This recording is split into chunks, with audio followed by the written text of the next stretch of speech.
Hello, beautiful Guys, I don't know why, but the name Stellar Jubilee is very funny. Every time I see it, it triggers a chemical reaction in my brain that releases some positive emotions. Ooh, serotonin. Ooh, endorphins. Ooh, cocaine. No, not that one. with a normal charge or plunge attack. Did bro just create footage with Chongyun's skill? When That is kind of crazy. What the fuck is the 18% here? Oh, never mind. This is not quick swap. This is staying on field. Reaction, yes. Stellar Conduct, known for its insanely impactful and significant reaction damage. This is very low. Why didn't he talk about the charge attack? Maybe he'll talk about it soon. A possible rotation for him in this sense is him activating the skill, then going off field, allowing his teammates to do their thing, and then go on field again after at least 12 seconds to use his very strong charge attack and elemental burst. This makes he did say it. him a Wait, decently 530? That's low, no? Isn't that like Omega low? No, it's not that low. I lied. No, that makes sense, actually. His rotations are however much quicker, since he mostly wants to stay on field until he gets I wonder if he's looked at the Sucrose ones at all. Also, I should tell him about the Odette Burst tech. Insane tech? Using a character's ability is a good thing? Sucrose, I haven't seen any Soguna Calcs with her, even though EM plus UE seems useful. The problem with Sucrose tends to be that doing two swaps for characters like Sandrone doesn't really feel great. But Sucrose with Traveler specifically is very good. Because, what the fuck was that, bro? Yeah, this was the one. Yeah. And did I have one that doesn't have Sucrose for premium with Yai? Yeah. Yeah, so I have the Chi-Chi one for C6R5 at 170, which is basically the same as him. And I have the Sucrose one significantly higher. Doesn't Crossroll mess up with the Stellar Conduct field? No. It's the other way around. If you trigger Stellar Conduct, so if you have an Electro on the team that can create the field, and you have characters that can do either Soul Swirl or Stellar Conduct things, it will prioritize Stellar Conduct. So you can't or if you bring a character like Eon Son in a stellar team, you'll have to be careful not to get the wrong thing. For Stellar Conduct, it doesn't matter. However, since in this archetype his skill doesn't work off field, he has to stay on field to build stacks, so his field time will be on the longer side. As a result, for Sandrona it's not really good. It's mostly on the level of the team she currently has, and way below what she'll get next patch. And way below what you'll get next patch is a little, off, I'd say, because, this is not the team you'd play next patch. Next patch, things will be a lot better because you have Odette, but you can have Odette in this one, too, right? It'll still be worse than Escafé, but it's not that much worse, and you don't have to pull for Cryo Traveler. The real problem with Cryo Traveler is that it's not really that much better than using Chi-Chi in this slot. It's often worse. With Constellation 2 Refinement 3 Traveler, so that's C0 Yumeglorb Glorp, C2 Traveler. What is with people's obsession with using Scarlet on Yumeglorb Glorp? with Traveler being a major damage contributor for the team, almost comparable to Yae for Superconduct. Part of that is thanks to the Stellar Sword reaction, which takes into account the stats of the whole team to deal damage. Yeah, that does seem a bit low. For C0 Yumeglorb Glorp, C2 Cryo MC, I have this team at 153. That is kind of a beast on the calc. Is this updated? Let me just double check. Oh wait, you're right. I think I fucked something up here. I think I still have the burst here from when I was doing Cryo MC carry. Do I have it here as well? I might. Because this is Furnace for passive, Emberwell. What's this other 50? I think this other 50 might be the burst. You don't get Emberwell? Yeah, that's true. But, it doesn't matter, right? Emberwell was, 1% ahead of in personal damage of Finale. In Stellar Swirl, I guess not. You can't use Finale either. It was, 1% ahead of Harbinger. The point is, all of these weapons are so close to each other that I'm not gonna bother changing the weapon just because Emberwell doesn't function. It's gonna be the same. But the 50% is kind of fake, though. Wait, was it already removed from this? Looks like it. Because this is Furnace for passive, Emberwell, Cryo MC. No, it was 30% because it wasn't full uptime. It isn't removed. Okay. I gotta remove it from these as well. I gotta remove the burst motion value as well. Not that it fucking matters, at all, but still. We can try to find where the discrepancy is between my calcs and his. Black Sword? Okay, that's just fucking vile. What the hell do you mean? What do you mean, Black Sword?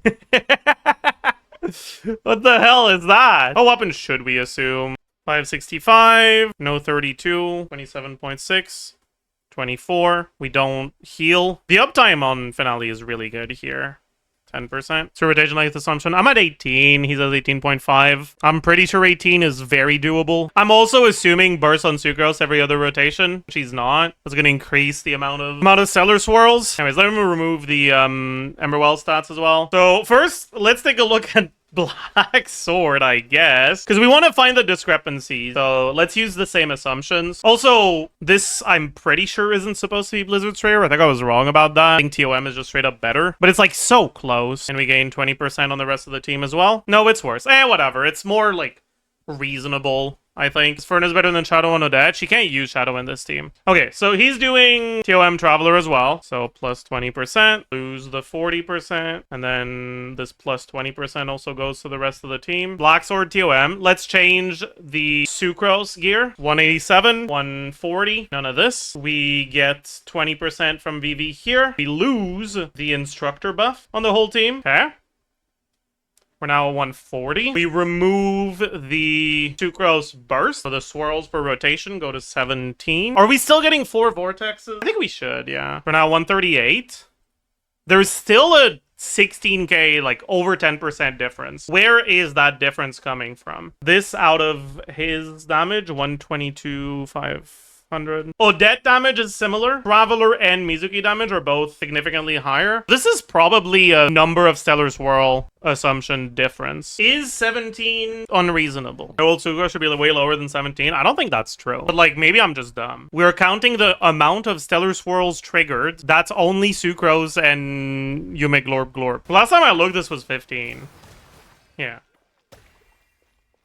It's actually 16 here. Wait. Yeah, 16. But you know what? I did just assume you're bursting every rotation without looking at energy requirements, so maybe I should take a look at energy requirements. A burst is 60 cost. 3 particles on E-cast. I was assuming 3, so you make Glorp Glorp is 4. Is it? 1, 2, 3, 4. 4. That was 4. Is it 4? It is 4 from Sucrose, right? Then 4 non-caught from Sucrose, 3 and 5. Ooh, okay. All right. I guess I can't be assuming burst every rotation. The thing is, like, you're also not doing burst every other rotation. You don't have a fixed time when you need to use the burst. First rotation, you use it as soon as you swap in. Second rotation, you use it in the middle. Third rotation, you don't use it. Especially because her particle generation is front-loaded. You can EQ before you catch any particles. And then because her particle generation is front-loaded, you're guaranteed to be able to Q from the particles at the start of the next rotation, even if you're not bursting every rotation, right? I'm gonna sneeze. How many swirls do we get without the burst? 11? It's 11 versus like 15, which means that on average, you have 2 ups from Sucrose, 15 times 2/3 plus 11 times 1/3, an average of 15.5. We might not get 4 vortex on the rotation where we don't burst. I think that's very likely. 4 times 2/3 plus 3 times 1/3. And this is probably reasonable. We're getting closer. Finding discrepancies and mistakes. Big. And I guess he does 18.5 in his calcs. Okay, we're now within 10k. CryoMC doesn't contribute to all of them. It kind of does. What's your instructor assumption? I removed instructor from this one. CMC only has 12-second uptime. They shouldn't contribute to every vortex. They kind of do, though. Because you don't apply Animo throughout the full 18-second rotation. Are you calculating Black Sword? I have no idea. Don't ask me. Now, if we put this over 122.5k. Odette damage is still pretty similar. Yume Glorp Glorp is 5% higher. Traveler is 4% higher. Anyways, let's keep watching. That's like close enough. If you start on CryoMC, then you wouldn't contribute to the vortex at the end of Glorp's field time, but like you would. It's not like you stop contributing immediately as soon as the skill expires. You've just applied an instance of Cryo, and that Cryo can still be used for the next 2 swirls. How is it less than... what's this again? It's like 550 times 3. This is 11%. Is it 11%? Is it supposed to be 11%? Am I stupid? Am I forgetting something? Oh! Wait a second. This doesn't swirl, does it? Because it swirls here, but when it's converted to stellar swirl damage, it won't swirl anymore. That's bad. That's -3 swirls on the team as a whole, right? Also, I've been assuming those at C0. I guess it's not that big of a difference, as long as we still get the same amount of vortexes. Anyways, that's the increase from C1. The increase from C2 is 1.25, 1.05, 1.25. There we go. So it's 12%? I guess it's not, actually. It doesn't actually apply to these. Okay, you know what? Maybe I'm just the dumbass. That actually makes sense. Okay, business. Okay. This has helped me find a couple things I was assuming wrong. I'm excited for Traveler to be, like, good. Who are you most excited for?